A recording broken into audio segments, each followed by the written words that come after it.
Hi guys, welcome back to the channel. Today I'm going to be doing another Criterion haul, and this is not related to any big sale or anything. It's just some recent pickups that I found on Amazon. So I guess it's kind of adjacent to the buy two get one free deal that they had on there, but really I just wanted to shop.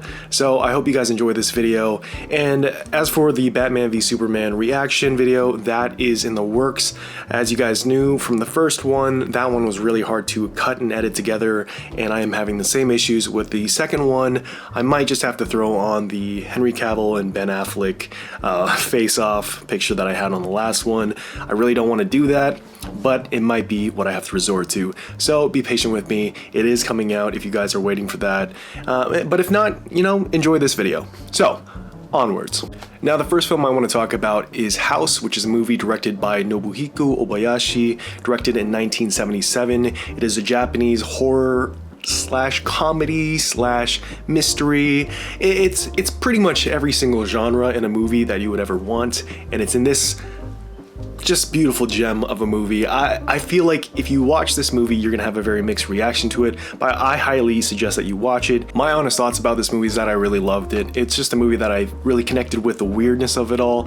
If you kind of watch the behind the scenes of this movie, Nobuhiko Obayashi talks about his process of putting this movie together, and it's sort of similar to Edgar Wright's process, where he has just a bunch of ideas and things he wants to see in the movie, and he got all these ideas from his 10-year-old child at the time when he was writing this movie, and they were just saying, what kind of scary things would you want to see in a horror film? What scares you? What have you not seen before? And they said, you know, write it down and let's put it in the movie, and let's put it all together in a cohesive script and try to make something out of it. And that's how you get House. You could find some issues with some of the bad keying out of certain objects in the screen, or some of the bad green screen in it, because you can really see the edges kind of bleeding through when certain characters are in front of these matte paintings that they have in this movie. And so a lot of those things could stand out as something that you could redact from this movie as bad, but for me, I think it really adds to the charm of the film overall. It's just so fun. I don't really want to get into the story, because if you just go into this movie blind, I think you'll have a lot of fun. Just look at the just look at this. You'll be waiting for when's this image gonna pop up, and when it does, it's really iconic. And I can't really spoil it, but I think I would recommend this to anyone who is sort of trying to venture off into weirder movies. This movie should be sort of a touchstone picture of just making a movie that just has the weirdest concepts and ideas, and executing that into a horror film that feels like it's taken straight out of a Hanna-Barbera cartoon, but dialed to 11 in terms of sort of the violence. There is some blood, there is some dismemberment, but it really does feel cartoonish, and it does not take itself too seriously. So if you are kind of squeamish, you will have a fine time watching this movie. Trust me, I am the most squeamish person I know, and I got through it fine. So I highly recommend House. It's just a gem. I love this movie so much. So anyways guys, on to the next one.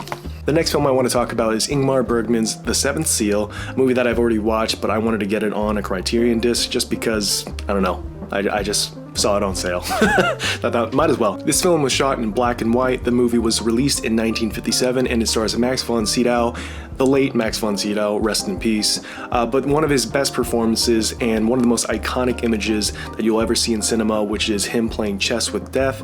It's very iconic, and if you haven't seen that image before, it's been parodied countless amounts of times in movies, and I think it was parodied in The Simpsons as well. So it's well known in pop culture, but it's just one of those movies that is always kind of relegated as one of those iconic pieces of filmmaking that not a lot of people have seen, and not a lot of people choose to see if it's, you know, something that they're trying to find to kill the time. It's not one of those movies. It's one of those movies that kind of examines life. It's a movie that's centralized around a certain theme, which is what is the meaning of life, a very heavy question that a lot of people try to avoid. And this movie tries to address it in a very artistic way. Like I said, it's in black and white, it's shot on film, the movie was released in the 1950s, it's a foreign language film as well, a lot of things that would turn an average viewer off, and I'm not trying to sound pretentious in that way, because it was something that I myself was trying to get myself to be in a headspace to kind of watch this movie. So just putting that out there, once you are actually locked in and once you watch it, then all those worries will go away. But yeah, it's not something you can recommend to everyone, but I highly suggest you pick it up if you get the chance. If you watch it first and then pick it up on the Criterion disc, that's a much smarter decision, because what if you don't like it and you just have this laying around? I highly recommend you watch one of Max von Sydow's most iconic performances, and rest in peace to the man once again. So, on to the next movie. Now, the next film I want to talk about is Alfred Hitchcock's 1946 film, Notorious. This film is a spy thriller starring Ingrid Bergman and Cary Grant, and Ingrid Bergman in this film plays a woman whose father has ties to the Nazi Party, and she is forced by the government to spy and also seduce a Nazi industrialist that has ties to her father, and Cary Grant is the agent or the government persona or whatever his role is. He's the one watching over her, and he is forced to sort of be in the situation where he is conflicted because he's starting to fall in love with her, but he has to fight his feelings, and she is definitely head over heels with him from the get-go. Since this movie is split as a romance and a spy thriller,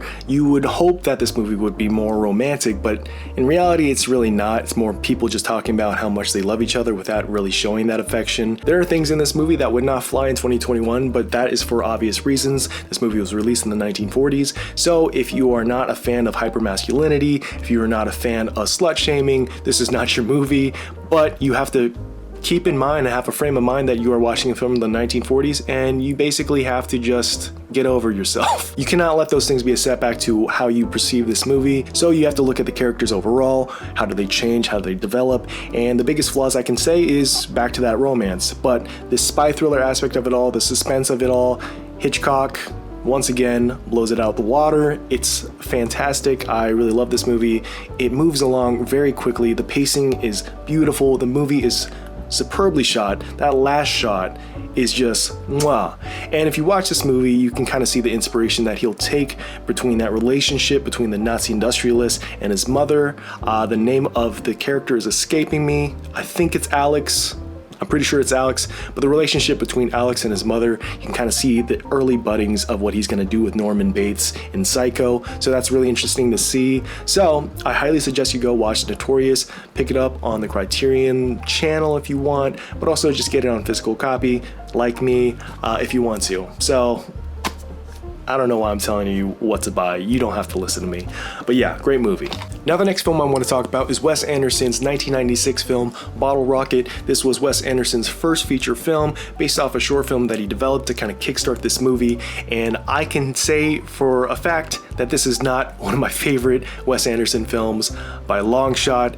It's a movie that kind of dragged in a lot of areas. It's not the strongest of his, but you can see the early workings of his style. You can see sort of how he developed his sort of quirkiness, and you can see how he kind of developed how he's going to set up shots in this movie. There are shots that are very symmetrical, but not as adherent to that as much as his other films are.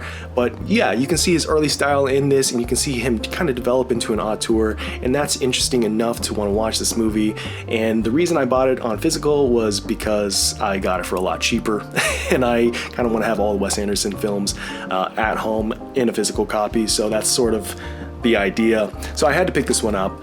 But yeah, not one of his strongest films. It's not something that I would recommend if I was to say, hey, you gotta watch a Wes Anderson film. This would not be it. It's a fun little crime romper, sort of a heist film, if you want to call it that, if everyone involved in the heist were idiots.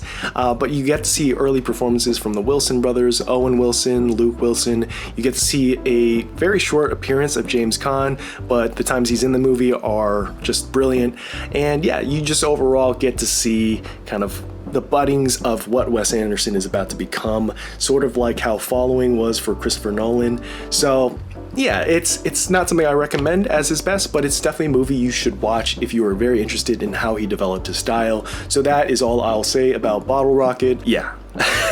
Alright, next movie. Now the next film I want to talk about is My Own Private Idaho, a film released in 1991, directed by Gus Van Sant, a director who I have loved ever since Good Will Hunting, even though some of his films up to this point have been questionable to say the least. But this movie stands as one of Gus Van Sant's most Gus Van Santy, if that makes the most sense. This film takes place in the Pacific Northwest, and it stars the late River Phoenix as well as Keanu Reeves. And something about this movie, if you don't know going in, is that it is an adaptation of Henry V. And if you don't know that, then you're going to be very confused by the dialogue in this movie. Sorry, I had to burp. I had to burp again. Let me compose myself. Okay, I'm back. Like I said, it's an adaptation loosely off of Henry V, and you can see that a lot in Keanu Reeves' character, where he has very lofty Shakespearean dialogue, and that may confuse you because it confused the hell out of me when I watched this.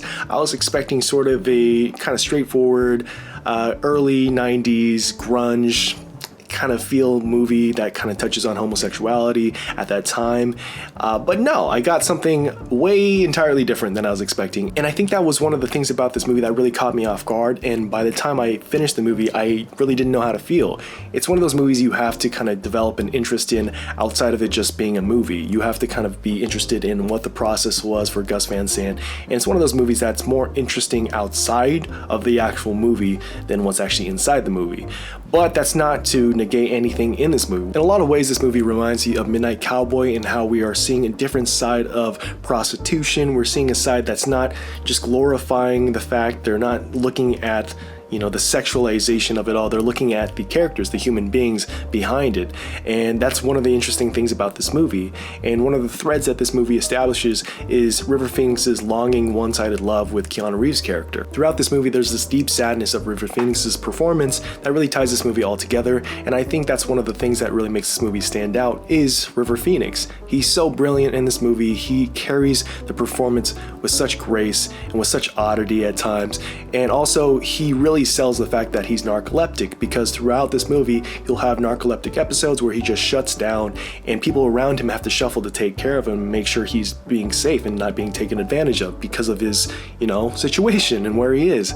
And so that's a really interesting angle about this movie, and he carries it so well and so perfectly. And I think that if there's any reason to watch this movie, it's for River Phoenix's performance alone. It's just that good. So that's all I'll say about My Own Private Idaho.